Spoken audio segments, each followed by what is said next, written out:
We love pretending to be tourists while living in Hawaii, and we're so lucky that we don't have to travel very far just to feel like we're on vacation. With our beautiful beaches, the gorgeous Razorback Mountains of the Ko Olina mountain range, and of course, the amazing food, it's no wonder people from all over the world dream of coming here. It's literally paradise in our backyard, and as much as we want to jet off and forget everything, little things like life and work take precedence, so we don't take advantage of it as much as we should. So on a whim, we decided to get our tacky tourist gear on and drive out to Ko Olina Resort for a daycation. We had no plans except to do what the tourists do, without the hefty price tag of an overnight resort stay. But we didn't know we'd run into a few hiccups along the way. Let me explain. So I put on my Jurassic Park Aloha shirt and my ugly straw hat, which I picked up from Target by the way, and we were off on our long drive out to Ko Olina. Everything seemed to be going well until of course we hit traffic. Nothing out of the ordinary for Hawaii standards, and that cleared up pretty quick. So we made it out to Ko Olina in a little over an hour. We pulled up to the Ko Olina Visitor Center so we could use the restrooms before we started off, when we saw this. We were just here the week before on an errand, and this sign was not here, so this took us by surprise. Now if you want to park in any of the stalls in the shopping center, you have to pay $2.50 per hour, plus $1 convenience fee for paying via the app. Well, we wanted the tourist experience, and we got it. But there is free parking at the designated lagoon parking lots from sunrise to sunset, but it's on the first come first served basis, so you have to either come very early or wait for someone to leave in order to snag a spot. A risk we didn't have time for, so instead of stressing out over it, we just paid the parking and we were on our way. After our long drive, I was already hungry for some breakfast. Since there aren't many choices out here for breakfast, we settled on picking something up from Island Country Market, which is a supermarket / convenience store owned and operated by the famous ABC stores. They had a wide variety of snacks and drinks as well as grab-and-go lunches like sandwiches and salads, which all looked really tempting. They even had fresh poke, which you could order a la carte or over rice, a coffee bar with pastries and sweets, along with grocery items should you be staying in a villa with a kitchen.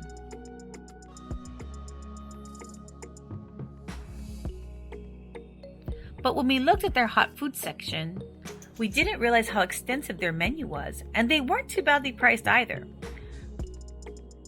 So we went to Island Country Marts to get a couple things to eat because we didn't see anything else we wanted, so this is what we got. So we picked up the Chupa Chup soda. This is the strawberry flavor and the melon.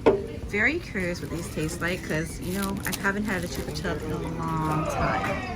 And then for our meal here, we got sausage burrito with potatoes, and we got their popular ube, oh my god, ube pancake. So it has whipped cream, the ube sauce with strawberries on top. This looks super yummy. And then, because I wanted to try it, I picked up these mochi malasadas here. So this is a ube flavor and the regular cinnamon sugar flavor. Oh no, just regular sugar flavor. But yeah, we're gonna give this a try here. Okay, so this is the burrito. Let's pick it up and see. Oh no, the table keeps shaking. Okay, ooh, look at that, yummy. And this is a pretty big size burrito. So this is the sausage burrito. It has just your basic eggs, cheese, tomatoes, and sausage inside. The Island Country Mart. You can order from the back. There's a whole menu. Thank you. And then, you want to take a bite? Oh yeah, and we can't forget the salsa here. Just gonna dip it.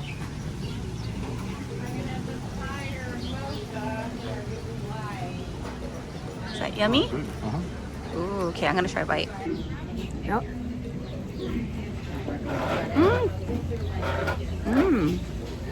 That is really good. Okay, so we're gonna try the Chupa Chup soda now. Oh yeah, right. How does that taste? Yeah, it does taste like the candy. Lollipop, yeah. I haven't had that in so many years, so I wouldn't know what it tastes like. So I'm gonna give it a try. So. Oh yeah, it does taste like the lollipop. Wow, that's really good. If you can find this soda, try it. Okay, we're gonna try these ube pancakes. Now, the ube sauce on top, it's a thicker sauce here, and then I think the pancake inside is ube as well because it's kind of dark. Give this a try. It looks so pretty.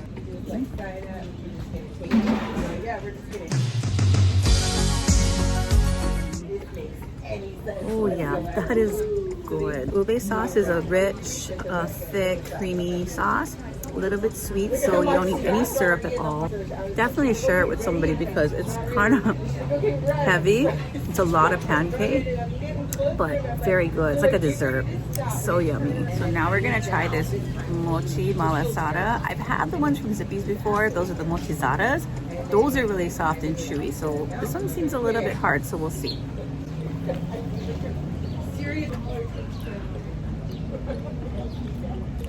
This is more like an andagi. The texture of it, it's a little thick on the outside, a little bit dense on the inside, not as fluffy, but it's still pretty good. I have lipstick now. This is the regular mochi malasada, or andagi in this case, because it is pretty thick.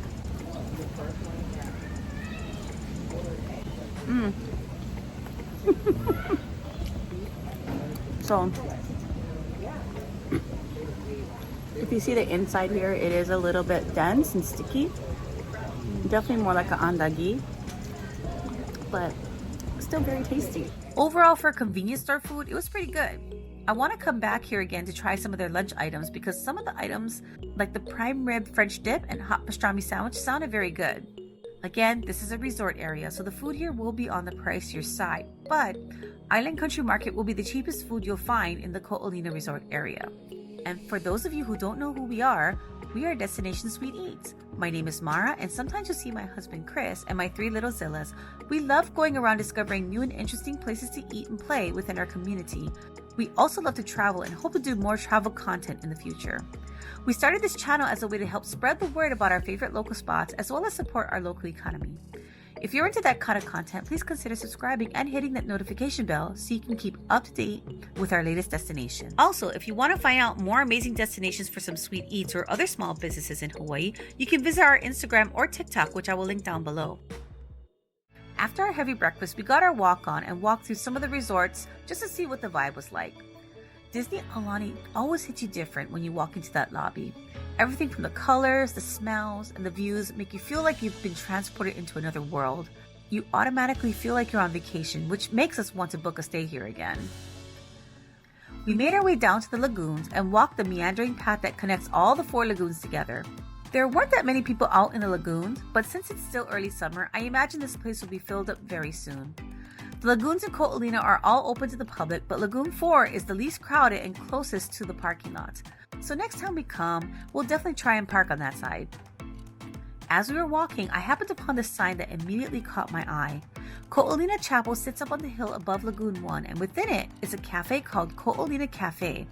I never knew the chapel had a cafe. It seems like a lot of wedding venues started opening up cafes like this because of the lack of events due to COVID. Currently, they are featuring food made by Michelle's at the Colony Surf, as well as an assortment of refreshing tropical drinks and fruity desserts. Our curiosity got the better of us, so we made our way up the stairs to the cafe. They had tables with umbrellas outside of their chapel for people to use while they're eating, which was really nice. Not to mention the ambiance of the area was just so beautiful. They had a lot of yummy looking dishes like their loco moco, garlic shrimp plates, and poke bowls, but we weren't that hungry yet. So since it was a hot day, we decided to get something refreshing instead. So we got the Haupia Dream. This is like a pineapple with coconut drink, I guess. So do we have to mix it? Yeah. Ooh, look at that swirl. Yum. Take a sip. Try it. That yummy? Yeah. Like a pina colada. I guess a virgin pina colada, right? Yeah. But like with soda? No. It's just like juice? More pineapple. Ooh. But it was kind of like a Dole ice cream. Oh, yeah. Let me try. Oh, you're right. It's very yummy. So we're sitting here at the Ko Olina Chapel Place of Joy. We walked all along the edge of the lagoon by Aulani, and we came up to this stairway, and they said they opened a new cafe over here. And so we ordered a dessert, a nice sweet. They also serve savory things like mokomokos, omelets. They have a very extensive menu. I'm surprised for a chapel that it has that many things. But because we just ate not too long ago, we're gonna go for the dessert. So we ordered this shave ice. Here it comes. But the item that caught our eye and got us up those stairs was the berry shave ice. The presentation was so nice, I couldn't help but take some footage of it. So much so, it started to melt. So when I went in to get that first bite, this happened. No! Such a foodie newbie mistake. So after a little cleanup, I finally got to take my first real bite. It's not as sweet as a typical Hawaiian shave ice you get at Disney Aulani or most places, but the toppings were fresh and just sweet enough. Oh, yummy. I do recommend you check out this place. It's kind of hidden, so you'll have to see it from the lagoon side. But yeah, if you see the Ko Olina Chapel, come check this place out. So if you plan to make a trip out to Ko Olina, I highly recommend you take a walk outside of your hotel and head over to the Ko Olina Cafe. Most of their plate lunch items are between $16 to $18, so one of the more reasonably priced places in the Ko Olina Resort. Hanging out in Ko Olina with all the tourists really made us feel like we were on vacation, even if it was just for a few hours. We're so lucky to be living here in this tropical paradise. We pay a premium to be living here, so as a family, we need to make a point of going out and enjoying what the tourists do more often, especially when the kids are on their school breaks. Do you want to know what we do during our school breaks living in Hawaii? Click on the video here to check it out. Please consider subscribing and hitting that notification bell so you can stay up to date on our latest destinations. Thanks for watching, and see you next time.